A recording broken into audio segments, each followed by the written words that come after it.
The hospital administrator forced my nurse wife to handle 3 patients flatlining at once, then destroyed her career when she couldn't save everyone. So he vanished. A year later, he was taking photos of our new house. It was the most intense emergency my wife had ever faced out of the blue. 3 patients, all at once, began reporting that they were seeing a red cat, hallucinations, likely. Sarah didn't hesitate. She rushed straight to the admin's office, practically begging him to send 2 more nurses to help her out. But here's the problem. Those nurses were stationed on opposite ends of the building, and our rundown hospital was too cheap to provide basic communication tools. Calling them meant the administrator would have to physically track them down himself, and clearly, he wasn't interested in doing that. He just looked at her and said, "You've handled worse, Sarah. You're my top nurse, that's why I trust you with the hardest cases." Sarah pleaded with him, reminding him she couldn't be in 3 places at once, not physically. But his response? "We all want something. Figure it out." So, with no other option, she ran back to the OI and found herself facing a nightmare decision. She had to choose who to try to save first, a young mom in her 30s suffering from internal bleeding in room 12, or a teenage boy with a brain tumor and violent tremors down the hall in room 7. On top of that, in room 9, there was Megan's mom, struggling to breathe. Megan and my wife had been childhood best friends, and Megan's mom had basically helped raise Sarah. Doctors had already said she only had a couple of weeks left. Sarah made the call to check on the teenager first. She managed to get his vitals stable, then sprinted over to the young mother. That woman was hemorrhaging badly, but somehow, Sarah was able to stop the bleeding. She barely caught her breath before the next crisis hit. When she reached Megan's mom's room, the alarms were blaring. Megan's mom was barely conscious by then. Sarah jumped into action, started chest compressions immediately, but in her gut, she knew it was too late. Still, she kept trying, performed respiratory resuscitation for a full half hour. By the 5-minute mark, she already knew the odds were slim to none. At 4:47 a.m., she called it in to the ER. And heartbreakingly, her shift wasn't over. Before she even had the chance to clean up room 12, 2 more critical patients were wheeled in. Megan's mom's body had been moved out, but Sarah couldn't pause, she had to keep going. At 5 a.m., the administrator walked in and spotted her. All he did was nod and say, "See? I knew you could handle it." Sarah stepped into the supply closet and threw up in the spare wardrobe. Then she wiped her mouth and went right back to caring for the others. But things only spiraled further. At the 7 a.m. staff meeting, the administrator took what happened and turned it into a cold, clinical learning moment. He stood there in front of the whole team and said, "We lost a patient in room 7 last night. That's what happens when nurses don't set priorities." He added, "Sometimes better management skills are required." That broke Sarah. She started crying right there in front of everyone. His response? "And that emotional outburst is part of the problem."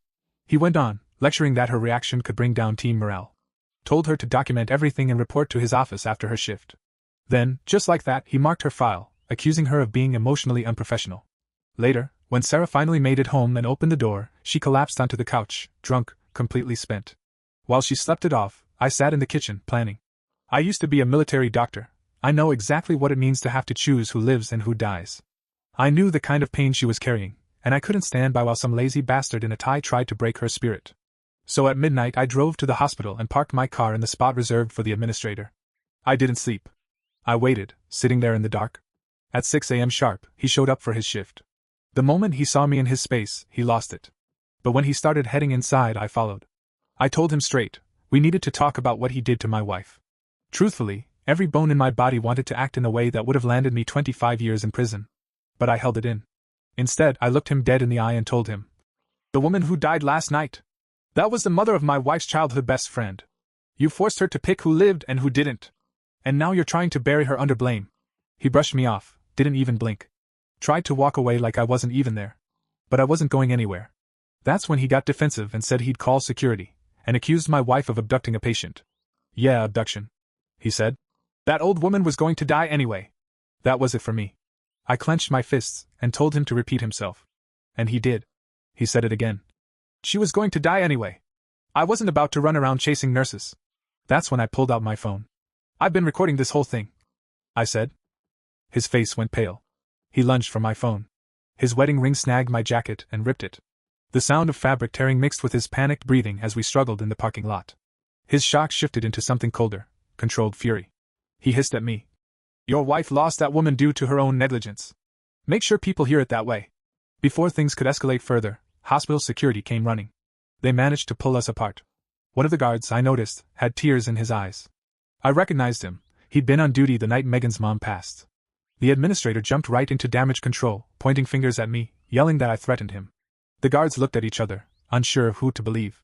Within minutes, we were both marched to his office. HR was already waiting. Sarah's personnel file was open on the desk.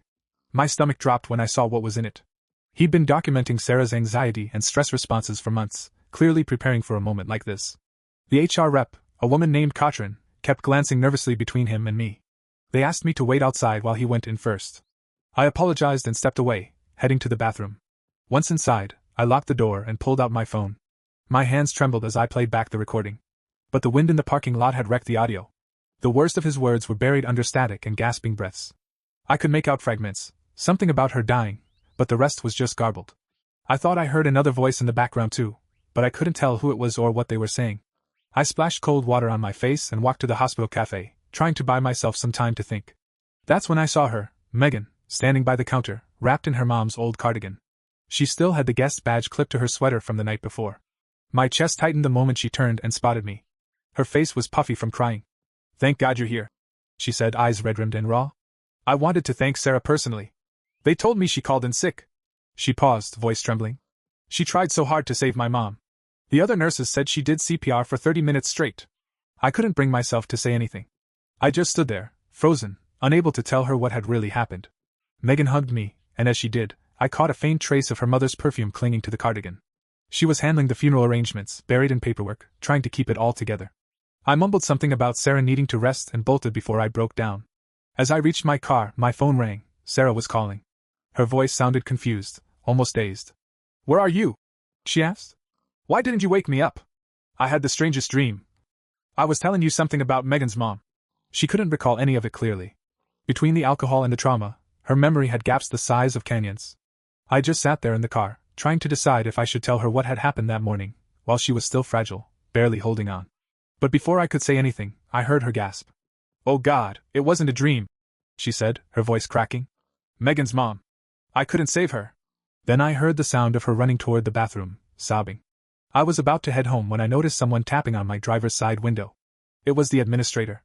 He was knocking with the thick class ring on his finger. His hands trembled slightly, but his voice was firm. He held up a stack of termination papers and said, "Delete the recordings. Right now. And Sarah keeps her job." He added, "I'll even draft a glowing recommendation for her file.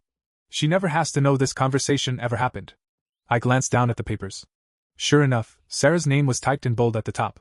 The listed reason for termination? Negligent care resulting in fatality. Then he gave me an ultimatum. "You've got 10 seconds to decide," he said.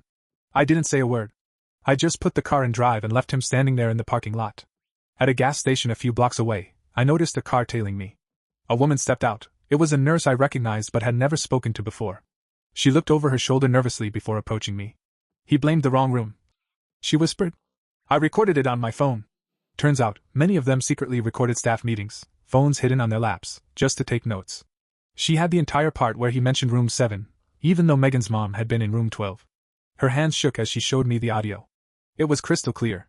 You could hear his voice plainly. Still, she was scared. "I've got 2 kids," she told me.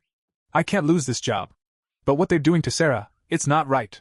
She airdropped the recording to my phone and left before I could even thank her. When I got home, I found Sarah outside again. She was digging through ashes from her burned uniform, trying to find something. One charred scrap had survived, her melted name badge. You could barely make it out, but room 12 was still partially visible. She picked it up and began crying all over again. I wrapped my arms around her and held her close. I still hadn't told her anything about what had gone down that morning. About an hour later, I gently convinced her to go over to Megan's house to drop off her coat. But when we pulled up, we saw the administrator's car already in the driveway. Through the window, I watched Megan hand him an envelope. I knocked. Megan opened the door, her cheeks wet with tears. "The hospital sent a representative," she said, nodding toward him. "They gave me a check, $5,000, added to Mom's pension fund. Isn't that nice?" The administrator stood behind her, grinning like a damn politician. "This is how we care for our family," he said, all smug. "Although, some nurses are better at handling these situations than others." I could feel the heat rising in my chest, but I stayed quiet as he continued. "I just explained to Megan that moments like this come down to split-second choices. Some nurses make the right call. Others, well..." Megan's expression shifted. You could see the confusion brewing beneath her sadness. "What are you trying to say?" she asked. "Nothing to worry about," he replied smoothly. "Just know we're doing everything we can to make sure this never happens again." I turned and walked out before I did something I couldn't take back. But the damage was done. Later that night, Sarah tried to fill her prescription for antidepressants at the drive-through pharmacy. The pharmacist told her the insurance flagged her account. They couldn't verify her employment with the hospital anymore. Without coverage, the meds were going to cost us $400 out of pocket. Back in my home office, I played both recordings again. In one, the administrator had clearly stated room 7 at the staff meeting, but that was the teenager's room. Megan's mom had been in room 12. He'd shifted the narrative deliberately, pinned the blame to the wrong room, probably to muddle things and protect himself. The next morning, I stopped by a local diner and ran into one of the night janitors. The guy had reached out to the nurse, scared but needing to talk. "I saw him at OJOM and EO3 around 4 a.m. the cleaner said, thick English accent and all. "He was staring at the patient board. Thought it was strange. Administrators never show up that early." He looked nervous. "He knows I'm undocumented. My family relies on this job." I didn't get a chance to respond. My phone rang. Sarah was crying on the other end. "I'm going to the hospital," she said, voice trembling. "I have to pick up my things. I have to talk to him." I tossed some bills on the table and raced to the car. I found her in the staff parking lot, still wearing yesterday's clothes. She hadn't showered, hadn't eaten. She was standing there, printing out old emails, messages between her and Megan's mom about lunch plans for the following week. "I made the wrong call," she kept whispering. "I should have saved her. She trusted me." She collapsed in my arms, a total wreck. Her face was flushed, her hands wouldn't stop shaking, her blood pressure was clearly out of control. I rushed her to the ER, and she passed out from dehydration and sheer exhaustion. A nurse there recognized her, and I had to lie through my teeth to keep them from putting her on a psych hold. That night, Megan came by our house. She was holding her mom's medical chart in her hands. "The administrator said everything is clear now," she explained. "This shows that Sarah entered room 12 last." Then her voice rose. "Your wife chose to let my mother die," she shouted. "She picked strangers over the woman who raised her." Her words exploded in the yard like a grenade. Neighbors started gathering, a few filming the scene on their phones as Megan kept yelling that Sarah had chosen her mother's death. It hit me right then. This wasn't an accident. The administrator had manipulated the entire thing. He'd weaponized Megan's grief against us. And he wasn't done. The very next day, Megan filed an official complaint with the police, accusing Sarah of negligence. When I went down to the station, the duty sergeant mentioned that the administrator had already given them his version of events. Even if the case didn't seem criminal, they were obligated to investigate any complaint tied to a death. Our attorney later reviewed the recordings and came back with grim news. We lived in a two-party consent state. Using those recordings without permission could get me arrested for illegal surveillance, since the administrator wasn't classified as a public official. Then, just when things couldn't feel any heavier, Sarah's colleague sent an urgent message. At the next staff meeting, the administrator publicly announced that Sarah was suspended indefinitely, making it sound like it was for everyone's protection, like she was some sort of threat. He even displayed a photo of the conference room board where someone had scrawled, "SAREUNSDBLE," in thick red marker. When I showed that image to our lawyer, I could hardly keep my hands from shaking. He sighed and turned away, explaining that workplace surveillance, like recording conversations, is tough to defend unless you're protected by a legal exemption. That same night, Sarah came across something that wrecked her. Megan had posted a photo of her mom on social media, with the caption, "Killed by a careless nurse, Sarah." It went viral fast. In just 2 hours, it had been shared 847 times. The comment section was a mess. Some folks showed sympathy, but others were hurling threats. Death threats. Sarah scrolled through messages from people she once worked beside. Many were now distancing themselves, pretending like they barely knew her. Her hands wouldn't stop trembling. The next morning, our bank contacted us about some suspicious activity on our joint account. The branch manager mentioned an alarming call about my aggressive behavior at the hospital.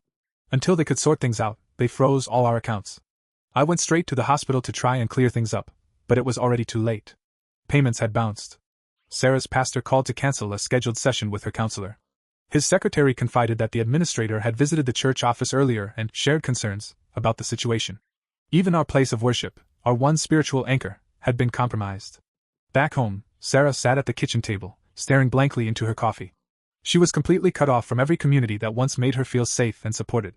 Later that day, I went out for groceries and noticed something wasn't right.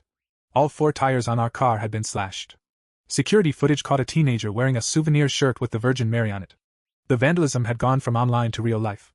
I changed the tires myself, already knowing the cops weren't going to prioritize this kind of damage when everything else was on fire. That same afternoon, our insurance company called.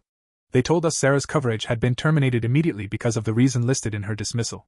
The rep told me there was no extension allowed in such cases. That meant her antidepressants would now cost $400 a month, out of pocket. I looked at our bank balance and tried to ignore the tightening in my chest. Then, around dinner time, one of our neighbors knocked. She said she'd seen the administrator at our local post office, at 5 in the morning. Her description of his car was dead on. He'd been there before the sun was even up, doing something with our mail. I checked our box but didn't notice anything missing. Still, the sense of invasion, of being hunted, got worse by the minute. I paid for Sarah's prescription at CVS that night. The pharmacist slipped me a receipt with a handwritten note on the back. Yesterday, he asked about all her medications, it said. I clenched my jaw so hard it hurt.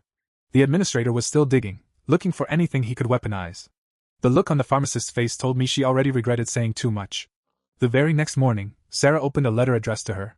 It included a statement dated 3 days before Megan's mom had passed. As we read it, it became horrifyingly clear. The administrator had been setting her up. He was preparing her fall in advance.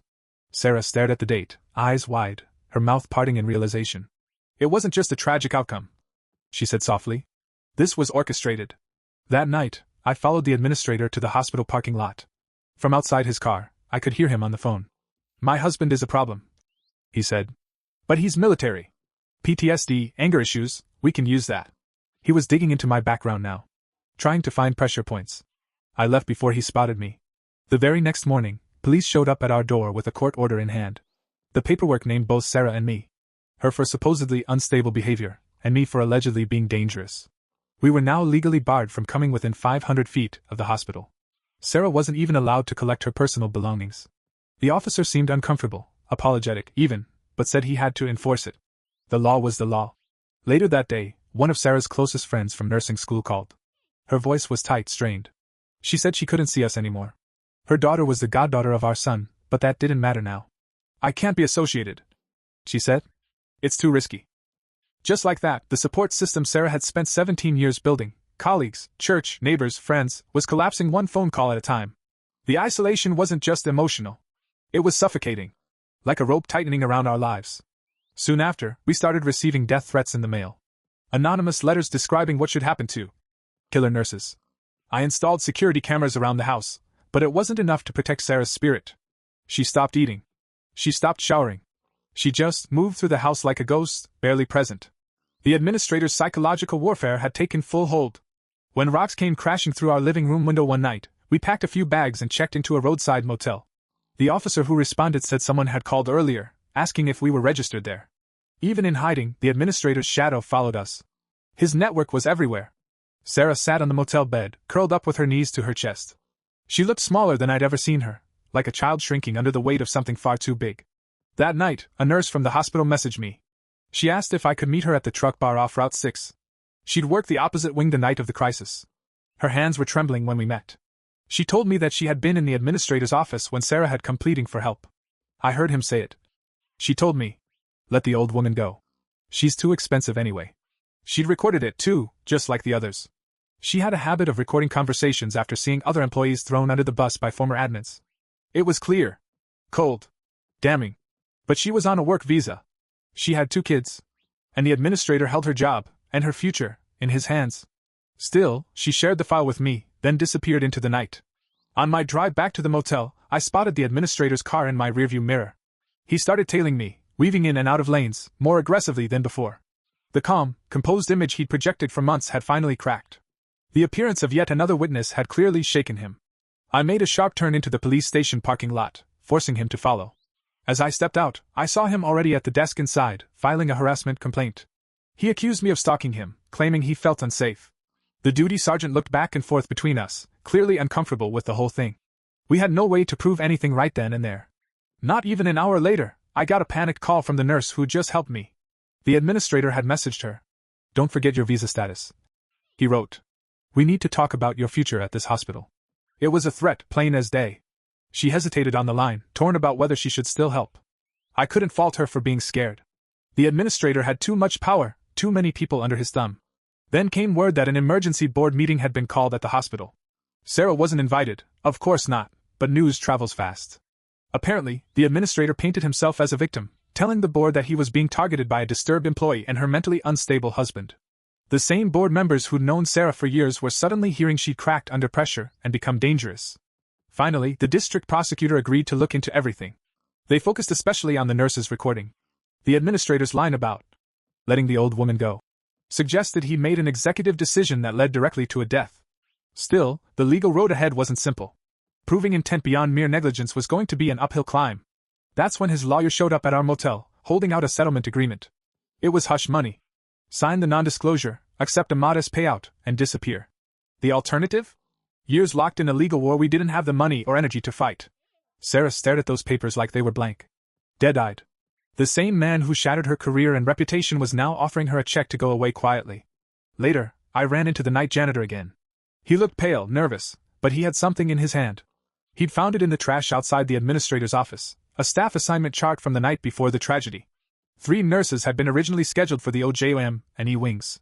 2 of the names had been crossed out in red ink, by hand, and reassigned elsewhere. Turns out, the administrator himself made the changes to save on overtime. He deliberately set up a situation where it was impossible to handle the patient load safely. The janitor's hands were trembling when he gave me that paper. His whole family's future depended on his hospital job. The administrator had dirt on his immigration status and dangled it over him like a guillotine. But the guilt had gotten too heavy. Heroes don't always wear capes. Sometimes they wear rubber gloves and push mop buckets. Sarah tried to meet Megan at a small cafe, hoping for a calm conversation. But Megan showed up with 2 of her friends. It turned into a scene real fast. Megan slammed a medical chart down on the table and demanded, loudly, to know why her mother was the last patient Sarah helped. People in the cafe looked up as Megan shouted, accusing Sarah of choosing to let her mother die. Sarah stumbled to the bathroom, where she threw up from sheer stress. Like clockwork, the administrator walked into the cafe a few minutes later, just happened to be there. He went straight to Megan, playing the role of the supportive, grieving leader. But while he patted her back, he cast cold, watchful glances toward the bathroom. Every step was scripted. Every look planned. He had turned Megan into a tool, a weapon aimed at her mother's best friend. Our lawyer called with updates, but they were a mixed bag. The evidence we had was strong, but the legal lines were blurry. Denying help could qualify as contributing to a death, but proving malicious intent would require brave witnesses willing to testify. And that was the rub. Everyone who could help stood to lose everything. Their jobs. Their legal status. Their peace. Sarah's nursing license came under review. The board had received a flurry of complaints, all suspiciously connected to the administrator's network. Even if the criminal case never stuck, her career was hanging by a thread. 17 years of loyal service, now spent defending herself against lies built with purpose. Then the hospital's PR department issued a statement.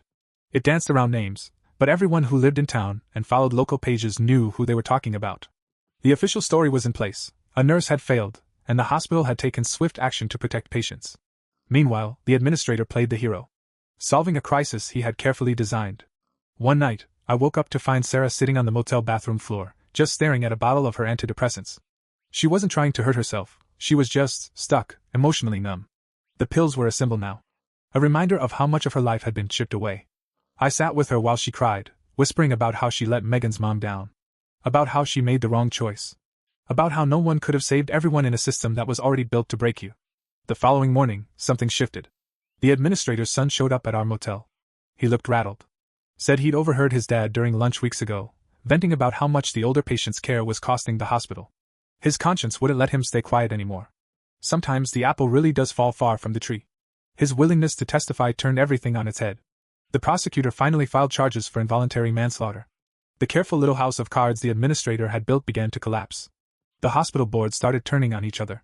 Suddenly, the story wasn't about a nurse's failure, it was about budget cuts that killed a patient. Still, the administrator didn't go quietly. He pushed back online, using new fake accounts to spread rumors about Sarah's mental state.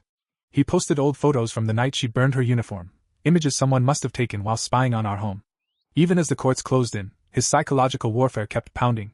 But then the night nurse, our quiet witness, decided she'd had enough. After the administrator threatened to report her kid's school records, she realized she'd never be safe until he was out of the picture. Her courage lit a fire. More people stepped out of the shadows, techs, aides, even security guards. She kept close track of the staffing logs. Witnesses started lining up. Even Megan began to doubt the story she'd been fed. She took another look at the medical charts. The timelines didn't make sense. No single nurse could have saved all 3 patients under those conditions. Her grief hadn't faded, but now she had questions. Maybe she'd been blaming the wrong person. As for Sarah, hope came in the form of a phone call. A hospital 2 hours away had heard about her story through the nursing grapevine. They offered her a job, with full staff support and decent management.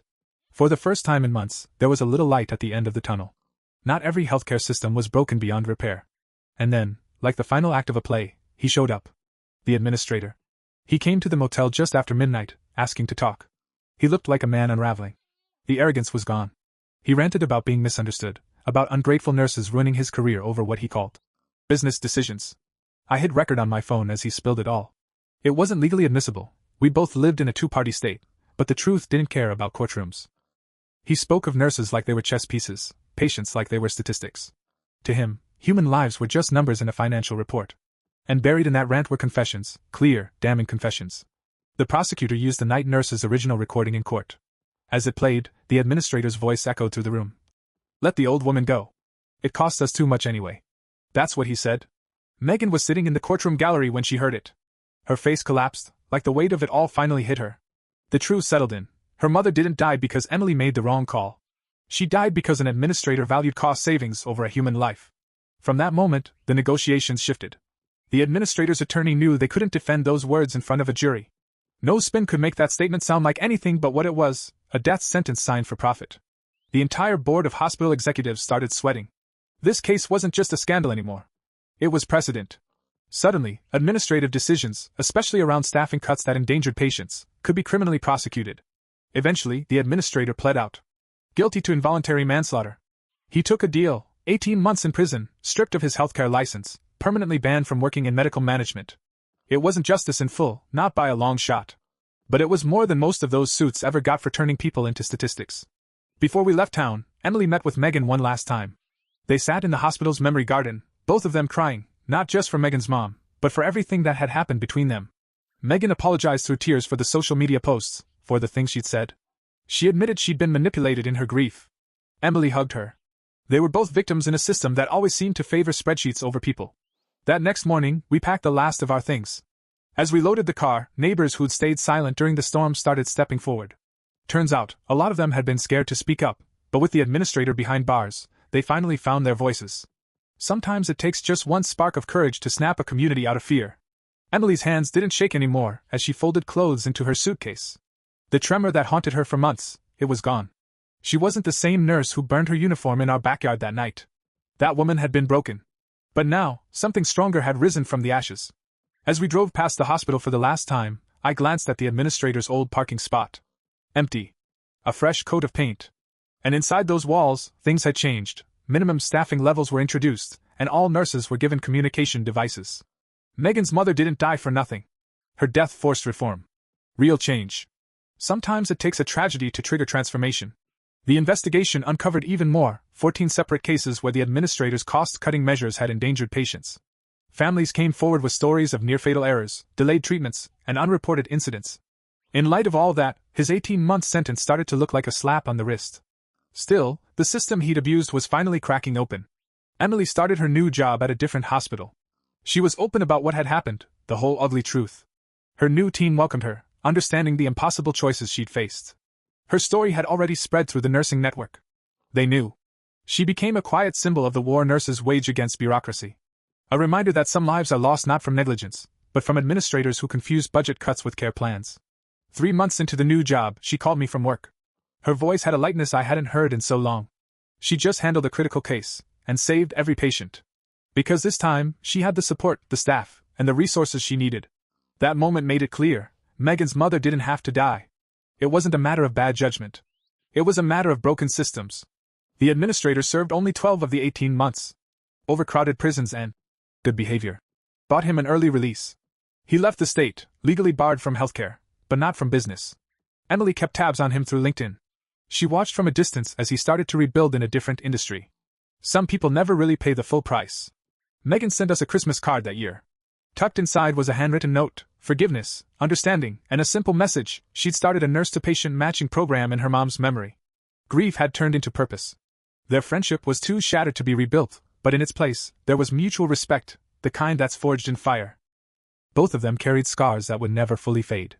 Then, one morning, we got the alert. Google notification, the administrator had been released early. 12 months instead of 18. I watched Emily's jaw tighten as she read the headline. She didn't say a word, just closed her laptop and quietly got ready for her shift. That afternoon, a package showed up. No return address. Just a single photo inside, a picture of Emily walking into her new hospital, clearly taken from across the street. The message was loud and clear. He knew where we were. My hands were shaking as I rechecked all the locks and installed more security cameras. I went room to room, checking every blind spot, every corner. The very next morning, Emily's supervisor called her into the office. An anonymous email had been sent, a detailed breakdown of what had happened at her previous hospital.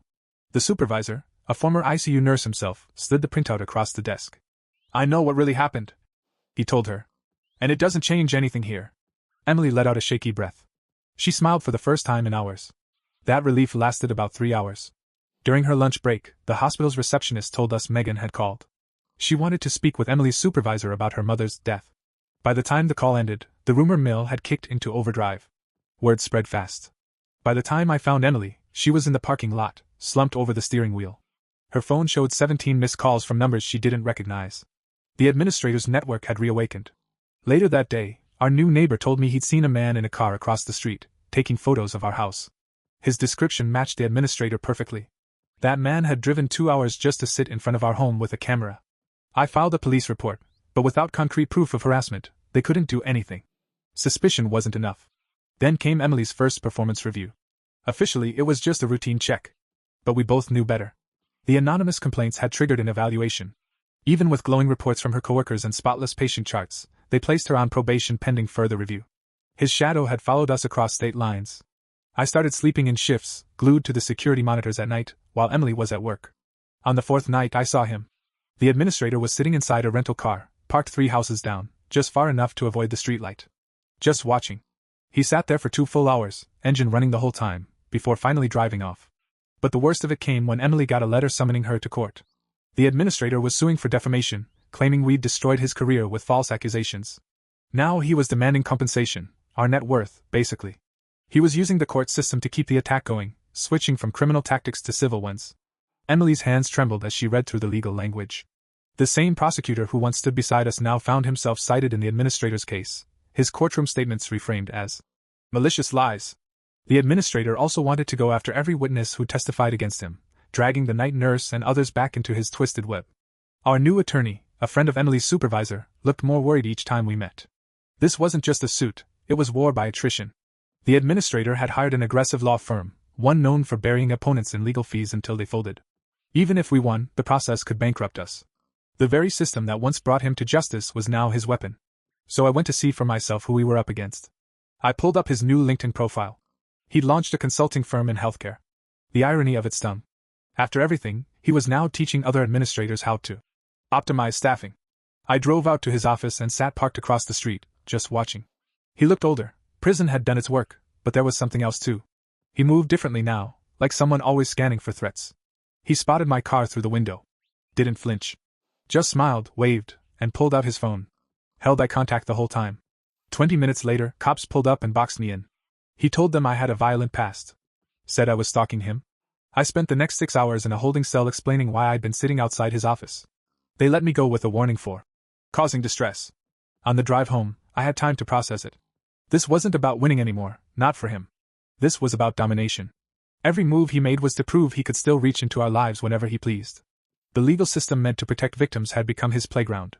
When I walked back through the door, Emily sat at the kitchen table with her head bowed. Another meeting was scheduled.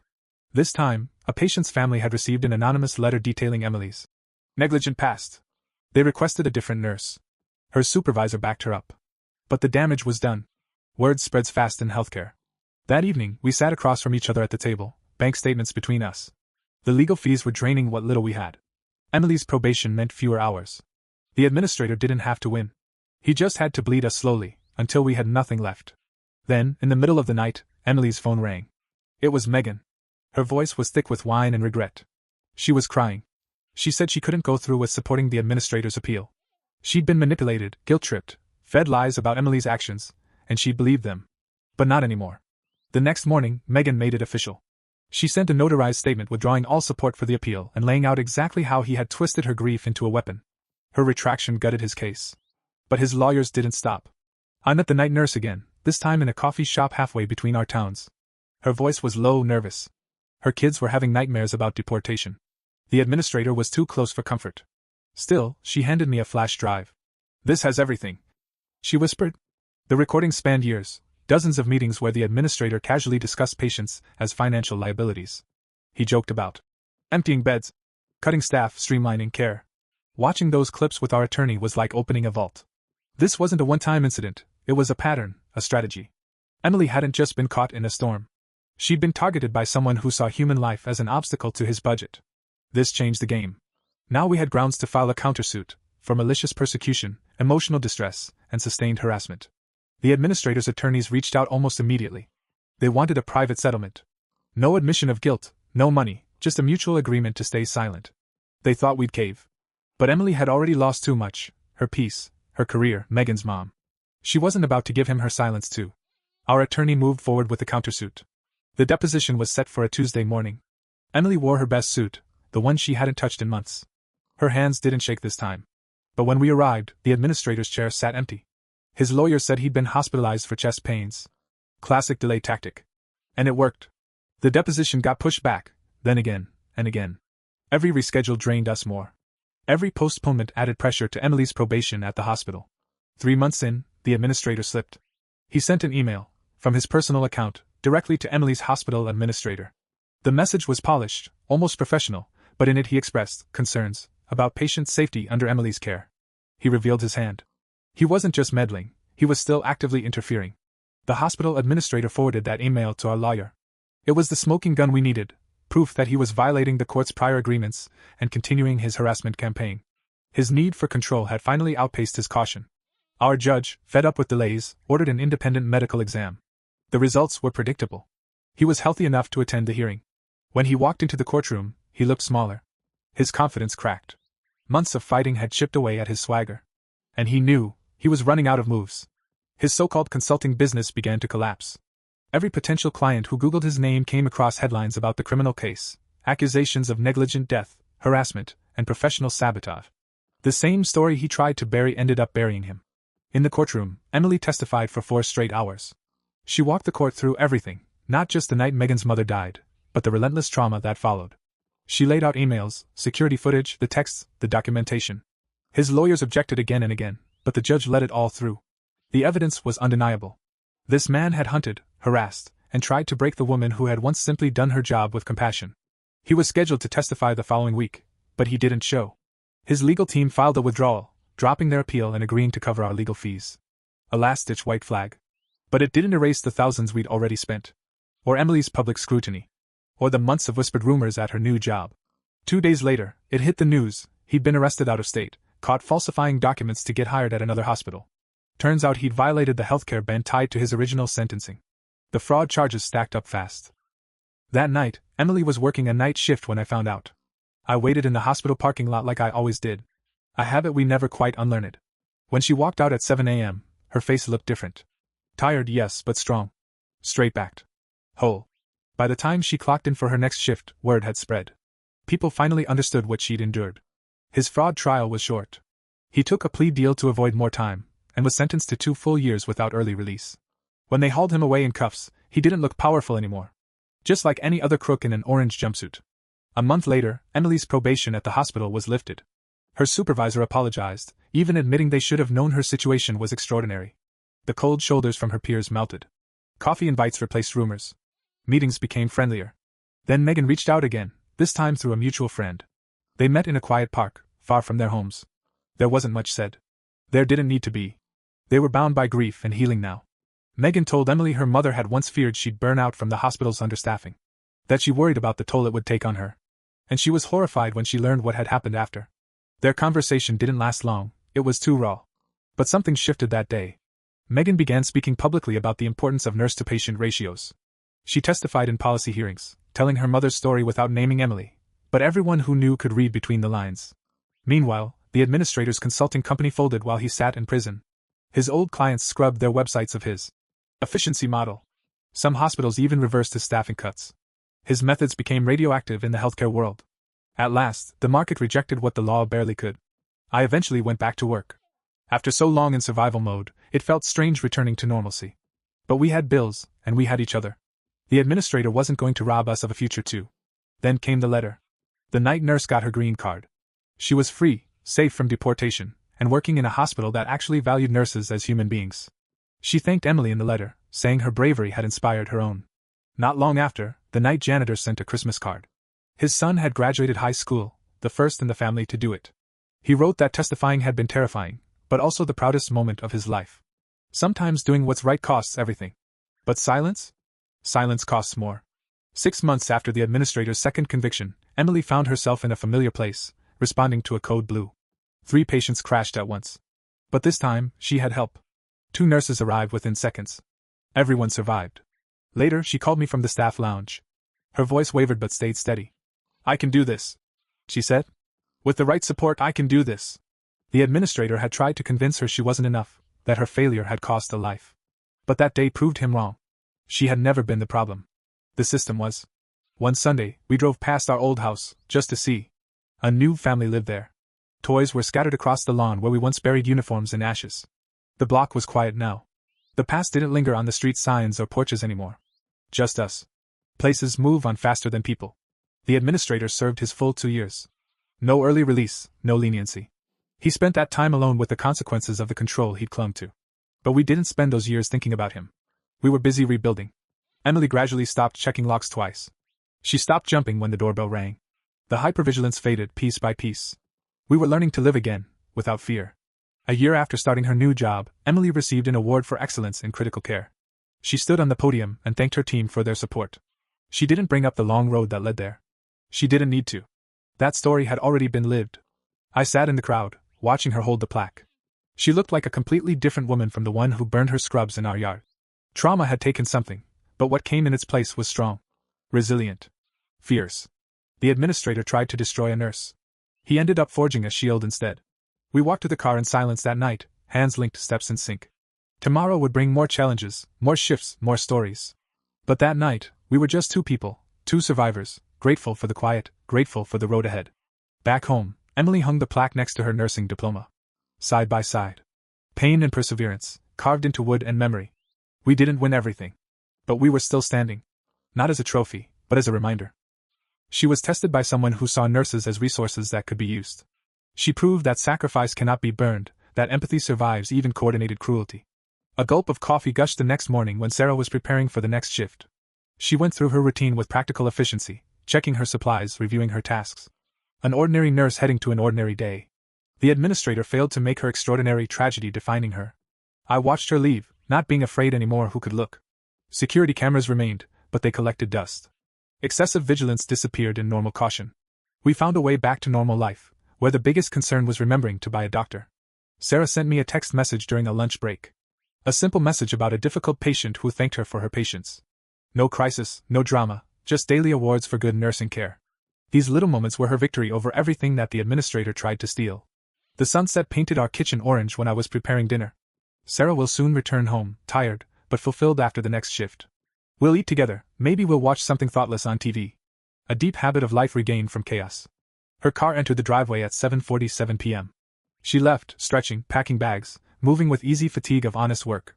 No checking shadows, no scanning in search of threats, only a nurse returning home after helping people in treatment.